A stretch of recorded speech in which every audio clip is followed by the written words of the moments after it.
Another tough one, boys. Another tough one. Beautiful.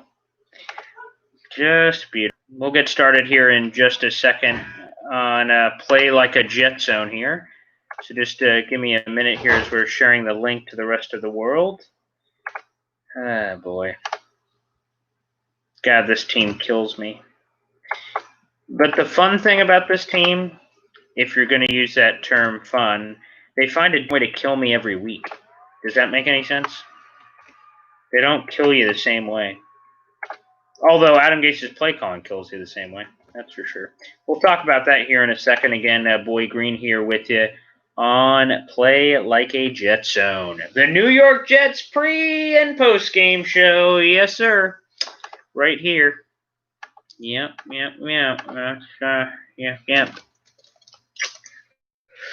All right, let's get this party started here. Welcome to Play Like a Jet Zone, right here on YouTube Live. I am Paul Esden Jr., a.k.a. Boy Greene, and we're here with you recapping the New York Jets-Denver Broncos Thursday night football game that was live on NFL Network. And it was a more entertaining game than I think a lot of people would have thought. The Denver Broncos end up winning this one 37-28. The Jets were in it the whole time, and ultimately they find a way to lose the game. But there's a lot to take away from this game, both positive and negative. We'll talk about that here in just a second. First off, give a shout-out to our two sponsors on the show. Oh, there you go. Let's get the lighting on in here. Let's first off, two sponsors of the show, El Chapo of Flags on Facebook, make custom flags and banners for your man cave everywhere. Make sure you go look them up, El Chapo of Flags. And number two, shout out to Greene's Oswego award-winning chicken wing sauce here locally in Oswego, New York. Information in the description of this YouTube channel. Again, support local, support his wing sauce, support us. All right, let's jump right into this one. First off, I have a lot of questions. I do want to give a lot of praise to Sam Darnold because at one point, so the game starts exciting. The 46-yard run. First off, a couple of nuggets from that run. That was the longest run by a quarterback so far this season. Of course, exactly how we predicted it. Sam Darnold would have that. And then number two, that is the longest quarterback run in New York Jets franchise history. That's the kind of franchise history you want to be breaking. Some missed tackles by Denver, some wiggle, some shake and bake from Sam Darnold. That looked good. That was promising. I was like, whoa. And then from that emotional high of, wow, first off, the NFL, the Jets were the only team in the NFL who hadn't held a lead, so got that monkey off their back, thank God. So we don't have to talk about that on every pregame show here. But unfortunately, Sam Darnold gets swung around. First off, pretty dirty hit on the slam. I just thought, the slamming him down was probably unnecessary. Usually officials protect the quarterback. Not in that case, certainly. Sam Darnold gets whacked. And Troy Aikman starts talking about a broken collarbone on air. And I'm like, Jesus Christ, a broken collarbone on October 1st, that can't be good. I texted a few medical people, and they said especially with the NFL, there's two kinds of collarbone breaks. One could have been out 6 to 8 weeks. Another could have been 8 to 12. Either way, likely would have been out for the season for Sam Darnold. Then suddenly the season flushed down the toilet, similar to how it felt in the mononucleosis game. Somehow, some way, we think – so Sam Darnold shows the exciting run. We're like, yeah, Sam Darnold, finally. Some big game-changing plays, fantastic. And then you go to the – getting slammed down on the turf. Oh, crap, he could have a broken collarbone, done for the season. Jets are done, stick a fork in him. Then all of a sudden, Sam Darnold runs out of the locker room like, wait a second, hold the phone, Sam Darnold. And I was just going, that's my quarterback, man. That's my quarterback. And Sam Darnold looked good throughout the rest of the game. He wasn't reaching for his shoulder. Can't say the same for Mekhi Becton, and this is one of my question marks. Why the blank was Mekhi Becton playing in this game? This is why Adam Gase needs to be fired, if nothing else. Obviously, entertaining game. The Jets showed some chutzpah in this game. Quite frankly, they should have. It was a winless Broncos team. Now they have a win, unlike the Jets, who are 0-4 for the second straight season. That is a first in franchise history for the New York Jets. But the fact of the matter is, we talked about it before the game. Mekhi Becton had a troublesome shoulder. It wasn't as bad as it could have been, but it was his status was uncertain for this game. He was not supposed to start. He didn't start. Chuma Edoga, the former right tackle at USC, jumped over to the left side and played for the Jets. And I was kind of excited about it, to be honest with you. But why the blank was Mekhi Becton playing in this game? His shoulder wasn't 100%. Why would you dress him as an emergency? What a dumb decision by Adam Gase, who likely in this postgame is going to say, hey, the medical people said he was okay, so I played him. Like, what an idiot. God. And if you watch this game, again, you look at it and say it's a close game, maybe you should keep Gase. No, hell no. If you look at the context of the game and watch the game, that Mekhi Becton decision, he's a future cornerstone of this team. Why would you jeopardize him on a short week on Thursday Night Football between two winless teams? That makes no sense. Adam Gase is an idiot. So playing Mekhi Becton to me was bleh. Don't get that. That was stupid. I don't agree with the narrative not to bring Sam Darnold back. He went into inside MetLife, into the bowels of the stadium, had a medical check. Apparently he was good. We'll hear more in the postgame, but I like doing this postgame coverage as soon as the game ends so we can give you our raw emotions, raw thoughts here on Play Like a Jet Zone. So the Sam Darnold thing I'm cool with as far as I know, unless there's something more serious with the injury. He looked pretty good throughout the game, wasn't reaching for his shoulder or collarbone area, so I'm fine with that. But playing Mekhi Becton to me was ludicrous. It was idiotic. It was dangerous, quite frankly, to a cornerstone. If he re-aggravated his injury in any way from tonight, I want Adam Gase's pike on a head. So to me, that infuriates me to no end. Absolutely infuriates me to more end. Thank you, HomeSlice1998. Again, anyone who's watching it on the YouTube live stream, feel free to comment in. I'll answer any questions or comments here on Play Like a Jet Zone weekly New York Jets pre- and post-game show. Not as much rage as last game in terms of, like, Indianapolis blew the doors off the Jets. In this one, the Jets didn't get the doors blown off them. There was a couple unlucky plays on either side. The 46-yard Sam Darnold run and scramble, you could call that luck. He made jukes. The guys missed the tackles, whatever. But on the Pierre Desir, he had an interception, went right through his mitts, and Jerry Jeudy had the touchdown. That was luck, too. So, again, I think football kind of plays back both sides. So I heard some Jet fans saying they should have been blown out if they didn't get lucky. Same thing for Denver. I mean, if you don't get lucky on that, it's the same thing. So I put that aside.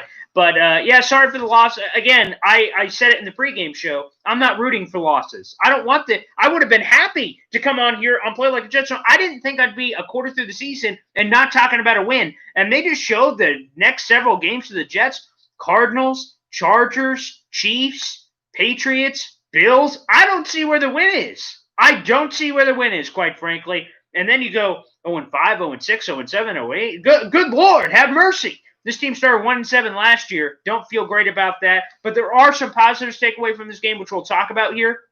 But no, not as much rage because they were competitive. That's nice.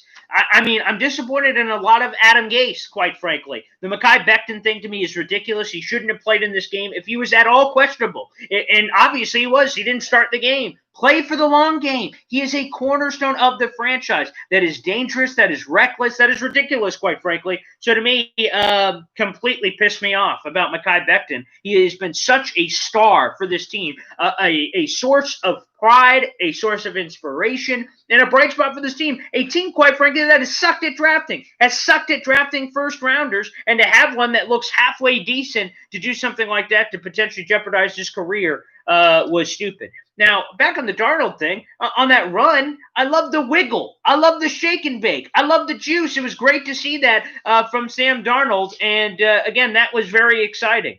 Overall, in the defense, though, ugly, undisciplined football, no top corner, no edge rusher, slow-ass linebackers. I mean, and Quinnen Williams, even the guy who looked like he had a sack in the game, it's a face mask, 15-yard penalty. All in all in this game, by the way, the Jets lose this one 37-28, and I want to pull up the kind of team stats here on ESPN to get a closer look at this one. And when you look at the penalties in this game, okay, the Jets had 11 penalties for 118 yards and so many personal fouls. I believe in this game, I'll have to look into it in more detail, but I believe they had 5 personal foul penalties. I mean, you can't do that. So on top of the Jets defense looking like Swiss cheese, again, the cornerbacks suck, the edge stinks, linebackers are slow as hell. And then when I said, where's Quinnen? Oh, there he is. Oh, penalty. Okay, thanks, Quinnen. Really appreciate that. So Greg Williams, man, what's going on? Greg, come on, man. Pierre Desir, what a wild game. What a roller coaster game in general. More entertaining than I think a lot of people gave it credit for. Pierre Desir, he gives up the big touchdown. You're like, what an idiot. Okay, he had an easy interception, went right through his mitts. And then on a few drives later, he has toe drag swag and gets like an incredibly difficult interception, grabs it, gets a feet in, drags the foot on the sideline. I'm like, what? Pierre Desir, come on, man. And he gets a pick six. I'm not really sure how to feel. It felt very Xavier Rhodes Colts-like, where he's a trash corner, but he got 2 picks. You're kind of like, I guess that's a good game, I guess. I don't know. So Pierre Desir, wild roller coaster so far this year, and I think it speaks to it that he's their number 1 corner because they don't got diddly blank around him. So he stinks. The linebackers stink. Alec Ogletree, what is this dude doing out there? What is Frank Gore doing out there? How many? I'm curious because I have not. I'm pulling up the box score now. How many carries did Frank Gore have? Whatever it was too many. So let's just take a peek here at the rushing attempts. I'm going to guess. I haven't seen it yet. 15 plus carries. Okay, yeah, he ended up with 13 carries in this game. And then, again, and then he had a catch for 6 yards. So 14 touches for Frank Gore. The only other running back who had carries in this game was Michael Pirine with 5. I don't get it. What's wrong with Michael Pirine? What's wrong with Chris Herndon? This dude stinks. I thought he was going to be great. He's dropping everything. He's blocking. He's not out there in the receiving game. Like, what am I missing here? Now, don't get me wrong. Wide receivers look healthier in this game. Hey, Jeff Smith, great. Phenomenal. Welcome back from IR. Jamison Crowder, sure. Welcome back. Chris Herndon. Where's Chris Herndon? Where are you? I got to look at the milk carton to see a picture of him just to remember what he looks like. Good Lord. Chris Herndon, what's up, man? What's up? What's happening? I drafted him in like every Yahoo fantasy league. Not that any of you care about my fantasy team, but I thought Herndon was going to be a superstar. He's been a dud. First off, they're not throwing it to him, and when they do, he drops the ball. So I don't even know if on the Jets if I even try anymore. Like the red zone drop touchdown. Yeah, you bring up Ryan Griffin, home slice. He got some run today. Ryan Griffin had a handful of catches in this game, ended up with 3 catches for 10 yards. It looks like he got a catch for every year extension he got on the contract last year, which, again, I don't know why you signed a guy to a long-term contract and then don't use him, but, hey, that's the New York Jets for you. So, yeah, Chris Herndon, 1 catch for 11 yards. He had the drop. He was only targeted 3 times in this game. But, again, I guess I wouldn't target him anymore because he keeps dropping the ball. Jamison Crowder, I'm going to do some stock up, stock down here. Jamison Crowder looked phenomenal. 7 catches, 104 yards. Terrific, and he had that one great catch where he caught the Broncos' arm and the ball and just hugged it and said, I'm not letting go of this ball. Great determination. Jeff Smith looked terrific. I think he entered this game with 1 career catch, ended up with 7 catches, 81 yards. Yep, trending up, phenomenal. But again, the running game, I don't understand. This team is now 0-4. This is the 2nd straight year they've been 0-4. The first time in franchise history a team in back-to-back years has started 0-4. Not great. And that's both under Adam Gase, obviously. And you're running Frank Gore. I just don't understand. At this point, it's clearly not about the playoffs. Not many teams, I think if at all, have ever started 0-4 and then made the playoffs. I don't have those analytics in front of me, mind you. But that's probably not going to happen, especially with the schedule. So evaluate the talent. Michael Pirine, you drafted him in the 4th round. For those who don't know, broadcasters get behind-the-scenes access. Okay, Troy Aikman and Joe Buck were on the call. By the way, Troy Aikman, watch more Jets games. There was some questionable stuff there. I like Troy Aikman, but he was saying some nonsense on air. But anywho, they get unadulterated access to these teams. A little less this year than normal, mind you. But they do these conference calls and talk to guys to try to get some insight so they can have some cool stuff to stay on air. And every broadcaster that has done a Jets game so far has said the Jets are very high on Michael Pirine. They keep saying that. That obviously means they're not just saying it because it's made up. They're saying it because whoever they're talking to is telling them that. And if they're telling them that, they must believe it. And if you believe it, then you got to give my boy Michael Pirine a little bit more than 5 carries for 15 yards. Like, come on, man. Forget about the yards, but 5 carries? Give a brother a hookup. And by the way, more stuff I kind of want to criticize here. If I'm talking stock up, Sam Darnold, 6 carries for 84 yards. Wow, he's a leading rusher for the team. Cool. He looked very good. He got outside the pocket, phenomenal, reset his feet, got a lot of great opportunities. Sam Darnold in this game, again, 23 of 42, 230 yards. The yards per attempt is super low, and he's been super low throughout this entire season, 5.5 yards. 70 QBR. He took a lot of sacks, 6 sacks for 54 yards. The one where he slipped was unacceptable. Again, he's got to stop eating sacks. Sam Ficken, by the way, cashed in on all his field goals. Sam Ficken got to be another stock-up candidate. What was he in this game? I believe he was. He's been 8 for 8 on the season. He made his 5th field goal. That's a career high for Sam Ficken. 6th time in franchise history that kickers made 5+ makes in a single game. Sam Ficken, terrific. Braden Mann, our Lord and Savior. Nice special teams tackle that likely stopped the Broncos touchdown on that drive. The special teams, okay, very solid. Berrios was fine in terms of the punt return game. Very nice. But, man, what an emotional roller coaster from all aspects. But Sam Darnold certainly up after this game. Didn't have an interception. He could have had one on that final drive. It was a kind of a drop ball by the Broncos. So, again, he got very fortunate there. 8 a sack. Too many eaten sacks. That's what I don't like. But overall, love Sam Darnold getting out of the pocket, making plays, and let's get more of that. Also, did anyone see that QB sneak? Adam Gase says, I don't call QB sneaks. And then all of a sudden, hey, look, you got the QB sneak, and that converted. So, funny, that works. Go figure. So good stuff there from the Jets. And, Home Slice coming in. Where was Berrios? Let me get this up. Where was Berrios today? Poor mistake on you then, Home Slice. Berrios is a slot receiver. Jamison Crowder plays slot. Jamison in. They have not found a way to use both Braxton Berrios and Jamison Crowder. So that was a poor choice by you. Should have texted me. Should have asked me, Home Slice. I would have given you that info. So not surprised that Berrios didn't have a huge day. I know he's had 2 straight games of touchdowns, but that's because Jamison Crowder was out. He plays behind Jamison Crowder in the slot. So, again, not surprised Berrios did not have a huge day. So, sorry on your part. Should have dug in a little bit more on that one. But overall, stock up. Got to go Sam Darnold. Stock up Sam Ficken, obviously. Looked pretty good. But on the other side, stock down, Adam Gase's play calling. Here's the opportunity. They get down on a great PI call that wasn't really PI, but they got it. Got a great opportunity. Frank Gore run, 3rd and 4, wheel route to checks notes Frank Gore, who checks notes 37 years old. What the fuck, man? What the fuck?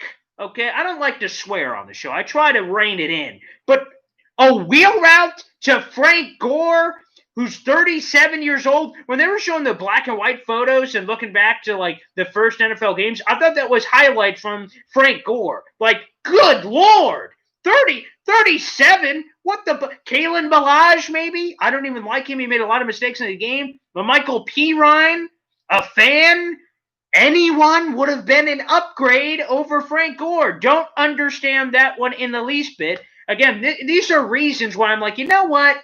Maybe we should just move on from Adam Gase. Maybe you should have those notifications turned on Adam Schefter and Ian Rappaport for tweets tonight into tomorrow morning. Because the only reason some of these players are on the team is because they're Adam Gase guys. Like, Kalen Ballage is on this team. Adam Gase guy. That's the only reason he's on the team. And there's several of those little boobs on the team. They're only there because they're, again, Adam Gase guys. And those Adam Gase guys suck. So I don't understand why they keep getting opportunities. And, man, Caleb Ballage cannot pass block. So just wanted to randomly throw that one out as well. The play calling just, again, continued to befuddle me in certain situations. And Sam Darnold overcame a lot of it. The 2-minute drill at the end of the half to get the field goal again. Think they would have had opportunities to eat the middle of the field with the extra timeout. That could have been performed a little bit better. Getting Darnold out of the pocket was good, but again, a lot of just weird stuff. The other thing is, and we can talk about this, so it's a 27-25 game. Jets initially get the first down. Vic Fangio challenges it. All of a sudden, it's 4th and a football. They measured it. It's this. I mean, we're talking about a football. Now, you're down 27-25, okay? You kick the field goal. And again, Ficken had made 4 for 4 before that point. You take the lead. But again, with all the undisciplined football that was happening earlier in the game, how confident did you feel, you know what, let's kick a field goal, go up 1, and see what happens? Well, we saw what happens when we got a touchdown from Melvin Gordon. We also saw what happened when the Jets, even when they got back that opportunity, when they were within the game and they were moving and grooving down the field, that unfortunately they weren't able to make anything about it. So again, a lot of nonsense there. But again, for that call, 27-25, if the Jets go for it, again, I think at a certain point you got to have chutzpah. You're like, you look around the room, say we're 0-3. You know what? Let's fucking go for it. Let's just make a play. Let's just give it a whirl and see what happens. He kicks the field goal, goes up. Again, I can't hate the call for kicking the field goal and taking the lead, but I don't love the call. I don't like the call, okay? But I guess it's okay because you take the lead. But again, if you showed a little chutzpah, it's a football, man. How much do you believe in your team? Whether it's a QB sneak, they didn't even line up to try to see what they could go for. Let's look at some more YouTube live comments. Christopher Phillips, Kalen Ballage failed the physical for a trade. How can you pick up a guy who fails the physical when you have P-Ride? Great question, Christopher. Great question. He fails the physical, and so the trade falls through. So then they get the pick back, and everything's good. And then after the injury to Le'Veon Bell that placed him on IR, Adam Gase is like, aha, eureka, perfect. Let's grab Kalen Ballage. And I'll say he's shown some speed. The one-handed catch was nice. But again, he doesn't seem very aware as a pass blocker, and that's got to be pretty important to be your third down back. Bilal Powell, former Jet great, was kind of trashing on Twitter saying, hey, that's why I was a third down back. So a little shade there from Bilal Powell. But again, I don't get the Ballage thing. Why not bring in Powell, who's still doing a couple of workouts? But we could him. He can't block. Oh, Christopher, thanks. I've had Home Slice. I think he's a Giants fan. You're a Dolphins fan. I've had all kinds of fans jumping on this live stream, so it's great. Thanks for the support. Thanks for subscribing and jumping on. No, but I appreciate the Dolphins fan perspective on Kalen Ballage, who's been trash. And again, I also didn't get this. A lot of people were touting kind of like his high yards per carry. But then if you take away that big run, which I think was against the Vikings, he had like a 1-point-something average. So I don't really get that. Don't really understand the love for Kalen Ballage. But again, I think if you look at this game and you just kind of – and again, it was on the national stage. All the people that were kind of making fun of this game. Again, the game ended up being pretty solid, but – you look at this game, and it was a national spotlight, not just for Adam Gase's play calling, but for Sam Darnold, and really for this team in general. And you got an opportunity to see this team and see what they could do. And quite frankly, I think after watching this game, you got to say, Adam Gase, you're out of here. Yeah, he is talented. Again, a very talented guy. I won't deny the talent of Kalen Ballage, but struggles with picking up blitzes. Maybe he should be in the game on third down, maybe. Maybe, Christopher, that would be the case. Also, the undisciplined nature of this Jets team, 5 personal fouls, and then that Quentin Williams one as well with 5 minutes left, which kept the Broncos drive alive, also didn't help there. Overall, I'm ready to move on from Adam Gase. That's it for me. I'm ready to move on. There is no excuse to lose to an 0-3 Broncos team with Brett Rippon. Brett Rippon, by the way, who's making his first career start in this game. Let's just take a gander at what the final 19 of 31, 242 yards, 2 touchdowns. Now, the 3 picks, again, Rippon made some mistakes, obviously, in this game that the Jets capitalized on. But you can't lose to Brett Rippon. Dude, you're at home on a short week with COVID, with everything that's going on in our country. All the advantages are to the Jets. Excuse me, I'm playing on a short week, playing on a primetime stage, and then you're playing a guy that's never started a game before in history. Greg Williams, the great defensive guru, the great defensive mind, and Greg Williams blows it, man. He blows it. I don't understand how this Broncos team wins. And again, this is why I say get rid of Adam Gase. Not only for the 3rd and 4 wheel calls, the runs on 2nd and 10, which confound me. I don't really understand what the plan is there. And then on the other side of the coin, you lose to this Broncos team. You suck. 0-4. Tell me this. If the Jets can't beat the Broncos, who can they beat? Rhetorical question, Farley. Again, who can they beat? They're playing the Chargers coming up? Nope. They're playing the Chiefs? Hell no. Patriots? No. Buffalo? No. Arizona? No. I mean, I'm trying to find a win. Dolphins? The Dolphins over the last couple of years have been smacking around the Jets. So I'm not really sure there. I don't know where it is. I don't know. Not sure. Again, if you can't win this game, and if I'm just speaking prisoner of the moment here, if you can't win this game, what game can you win? Yeah, 100%, Christopher. The Jets were more talented. The Jets were less injured, believe it or not. The Broncos, here are just some of the guys that were out for the Broncos. Cortland Sutton, Von Miller, okay? They're starting right tackle. Their backup right tackle was gone. Philip Lindsay was gone from this game. Noah Fant got carted off the field. I mean, come on, man. Your third-string quarterback was playing for the Broncos. I don't get it. I don't understand. I can't rationalize in my brain what's going through where a situation where the Broncos win. Again, the fact that the Broncos were even favored earlier this week is insulting, quite frankly. It is insulting. And I'm not saying the Jets are the Kansas City Chiefs. Again, I'm not saying that. But I'm saying this Broncos team is beat the fuck up. They're playing their third-string quarterback for his first career start ever on a short week traveling across the country. How are you an underdog in that game? The reason being is because the Jets suck. And again, it's not just players. They do have some talent on this team, obviously. It's not a lot, but they got some. And I think it was more so than what the Denver Broncos offered. I think it's time for Adam Gase to be fired. Everyone who's watching the stream, I have 2 requests. First off, subscribe to this YouTube channel. We do live pre- and post-game shows every game day. And number 2, set your notifications on to Adam Schefter and Ian Rappaport, because we can only hope that Adam Gase gets fired tonight. Yikes, what an atrocious showing. Yes, we're all for fire, Gase. And Christopher, I'm going to be honest with you, and you're another Miami guy, so you're the perfect guy to be hearing this. I didn't want Adam Gase from the beginning. When the Jets fired Todd Bowles, I came on my podcast, The Jet Zone, the weekly New York Jets podcast, and I said the one guy I don't want, the only guy, is Adam Gase. Literally hire anyone. Literally hire anyone, and I'll be okay. Hire my neighbor. I'll be cool. Hire anyone. They hire Adam Gase. I try to rationalize the hire. I'm like, it doesn't, I hate it, but maybe something. Nothing. Absolutely sucks. Fire Gase, he's done. Steve K, thanks for jumping in. No, I can't see any wins for a good while for us. Absolutely fucking embarrassing. You're right, Steve. It is embarrassing. This Broncos team sucks. The Jets suck too, obviously, but it's time to fire Gase. There is no excuse for him to stay. No excuse for him to stay. So I'm ready for Adam Gase to get going. And the crappy thing here, Steve, and here's the thing that sucks, and all the Jet fans who are listening in right now, that the fact that the Jets front office sent something to Ian Rappaport and said, hey, we're not really thinking of firing Adam Gase. He can turn it around. It'd be bad for Sam Darnold. This, that, excuses, blah, blah, blah, blah, blah. It's like an episode of Charlie Brown. Wah, wah, wah, wah, wah, wah, wah. That's all I was hearing from that Ian Rappaport report, and it fucking sucks because I've had enough of that bullshit. So please not Gase, and hopefully so, Steve. Hopefully so. Let's keep going here. Question, do you keep Gase and fire him at the end of the year, then have number 1 pick, or trade a King's ransom for the pick? The Jets, to be honest, are not in any position to trade for the number 1 pick. And I would say this, out of all the winless teams right now, I don't know all of them off the top of my head, but like the Houston Texans are one of them. They're probably the only team that doesn't take Trevor Lawrence with the number 1 pick, to be frank.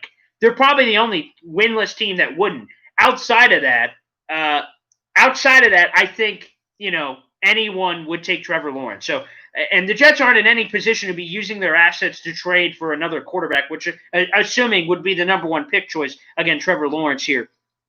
Of that. Again, everyone who's joining in, subscribe. Appreciate all the shout-outs, and drop your questions in the live chat. This has been the most lively post-game chat we've had so far, so I really appreciate it. So, again, here's to me. Fire Gase. Why keep him? That's my thing. Why keep him? So the rationale for keeping him, according to the NFL.com report, said it'd be bad for Sam Darnold. It's bad for Sam Darnold that he's working with Adam Gase. So that doesn't make any fucking sense to me. So bullshit. All right, what's the next one?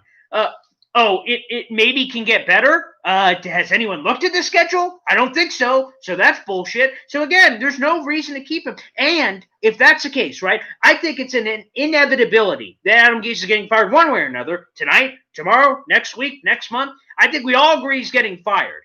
But if he's getting fired, why not now then? Why delay the inevitable? Why play a fake season out for no reason? So I don't get why to keep him, in my opinion.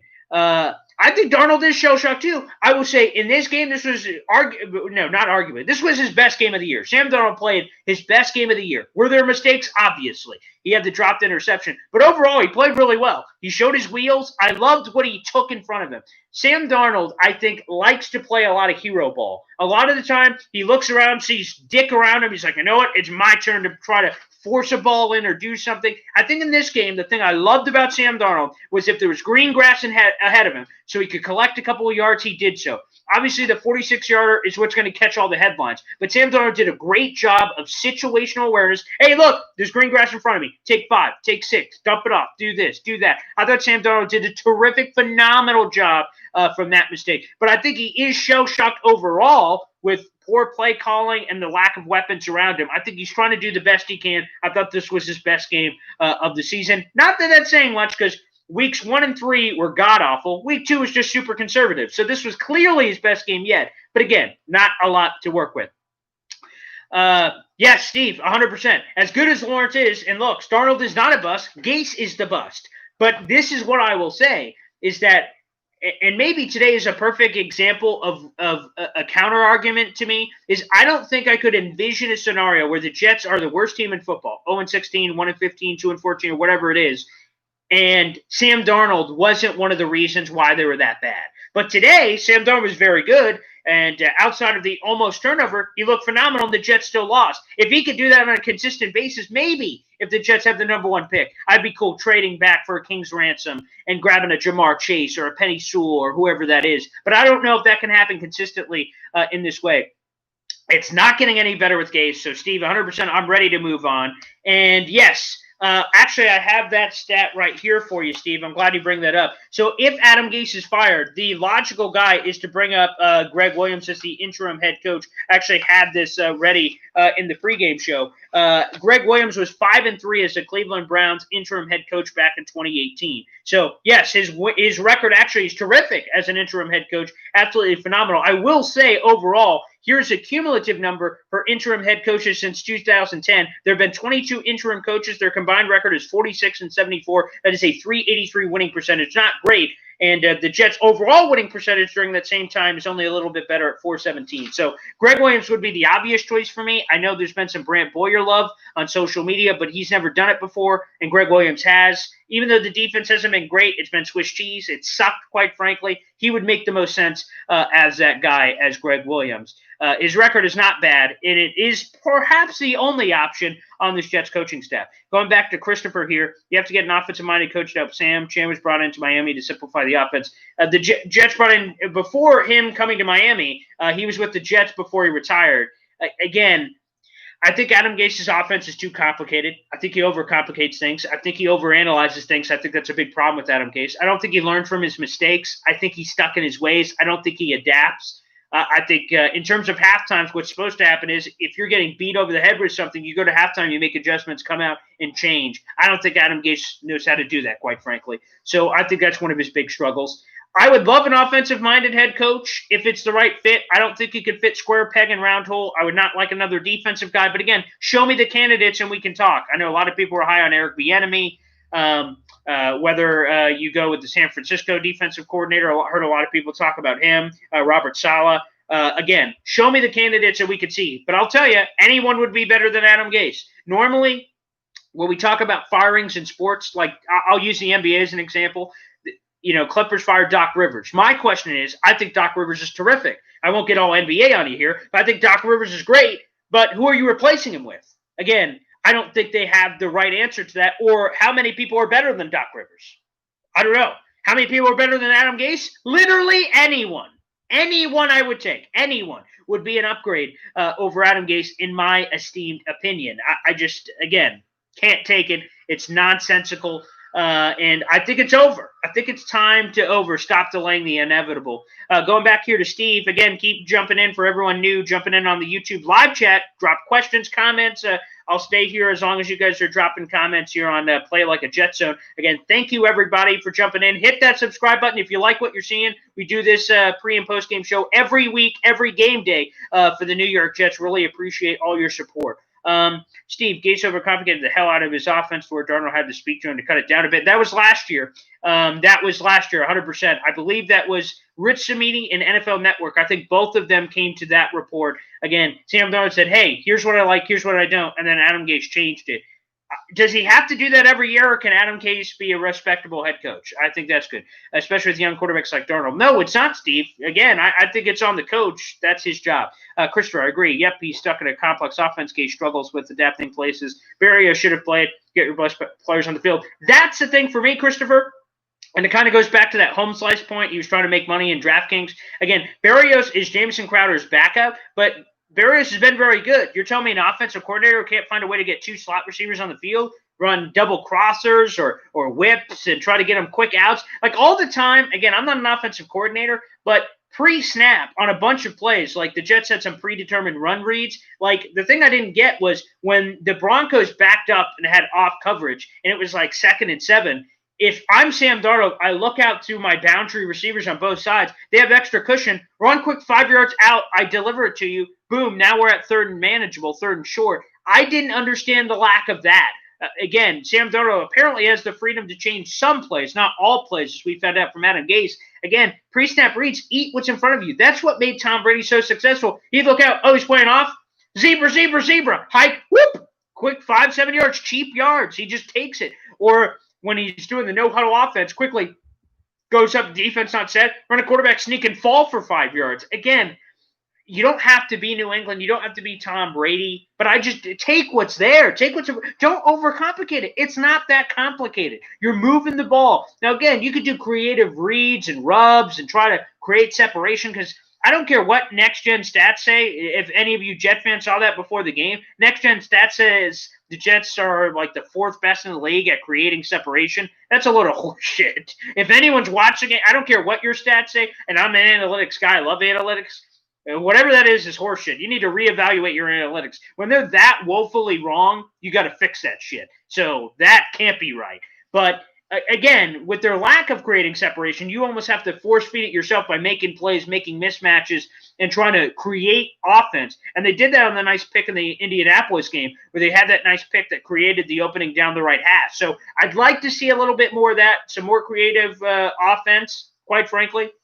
But also, I think it also keep it simple, stupid. And I think that also helps too for a young quarterback. And again, I think it's a fine balance between the two, certainly. So game ball, Jesus, just to take it away from Adam Gase, quite frankly. Sam Darnold had a good game.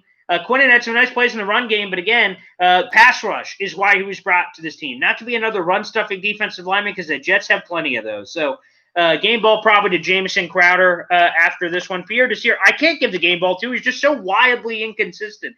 I know he gave up a lot of big plays, but made some big plays. So it goes back and forth. I'm going to have to give that one to Jamison Crowder.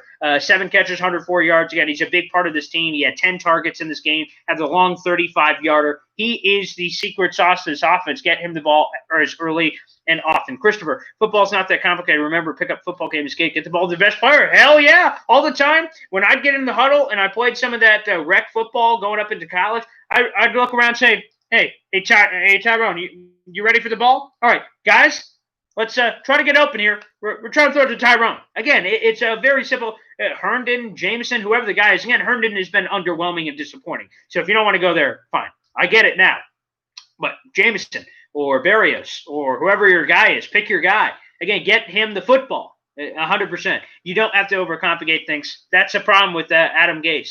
So, again, overall, you got to feel better about this Jets game than you have the last couple. And you would think Lawrence Cager, unfortunately, he's got a lot of that size. Unfortunately, he goes down with a hamstring, was doubtful to return in the game. And he was open on that one play that Darnold initially got hurt. He had that nice post, and he was kind of there on the kind of a short post. If Darnold delivers, he's moving and grooving. There was kind of a shade zone going on there on that play in the middle, so they kind of had a Bronco kind of trailing that could have maybe, if he didn't deliver the ball, like kind of gave it to him a little bit to make some yards. There was a possibility of getting the interception underneath. But if he hiked it and he was looking at it and delivered, that would have been a great play. So, yeah, again, some mismatches just make sense. Again, you would think Herndon in that same situation, kind of playing him on some of those shorter corners, would have made sense, flexed him out. Again, what do I know? I'm just a Jets fan, just some guy here.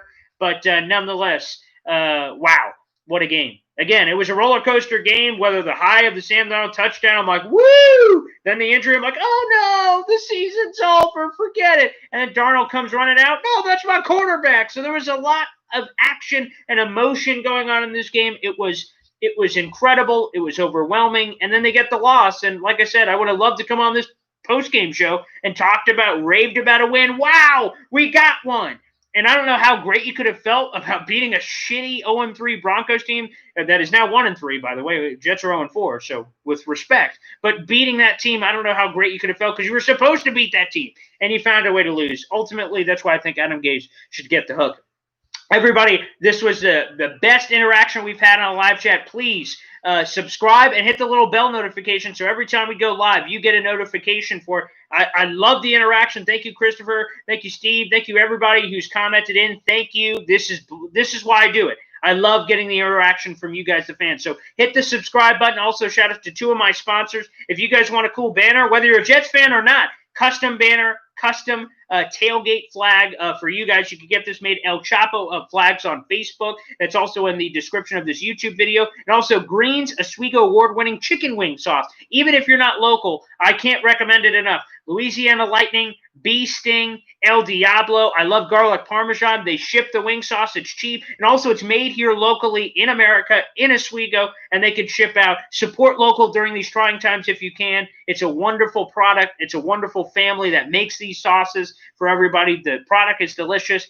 My word is my bond. I don't say things unless I believe in them, and I use the wing sauce here at home, so I hope you guys can too. Again, that is all in the description. Thank you, everybody. We'll see you next week for Jets Cardinals. That'll be coming up in Week 5. Le'Veon Bell is expected to make his return. Denzel Mims, Rashad Perriman, and at least Sam Darnold looks like he was pretty healthy coming out of that game. We'll have to keep an eye on that Mekhi Becton situation. So, again, subscribe to the YouTube channel. Hit the little bell notification, and we'll see you next week. Enjoy the games on Sunday. Thank you so much, Christopher, and thank you, everybody. You guys have a great night. Thanks, everybody. We'll see you next week.